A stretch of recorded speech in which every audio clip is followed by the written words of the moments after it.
Assalomu alaykum. Men Yulduz Shamshod, Navoiy viloyati Qiziltepa tumani 10-sinfdan bolalar musiqa san'at maktabining Afg'on rubobi sinfi o'qituvchisiman. Men hozir sizlarga birinchi sinf o'quvchilari uchun Afg'on rubobda texnik mashqlarni ko'rsatib beraman. Birinchi navbatga postanovkani to'g'rilab olgan holda mashqlarni boshlaymiz. Birinchi mashq 8 talik mashq bo'lib, bu o'ng qo'limiz pastga millimetr chertish orqali amalga oshiriladi. Ochiq ko'rsataman.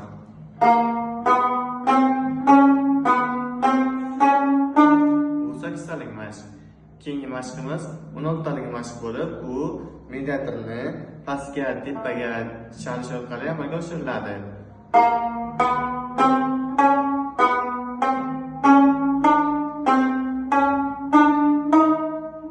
Yana keyingi mashqimiz trial mashq bo'lib, u millimetrni pastga, tepaga chalish orqali amalga oshiriladi.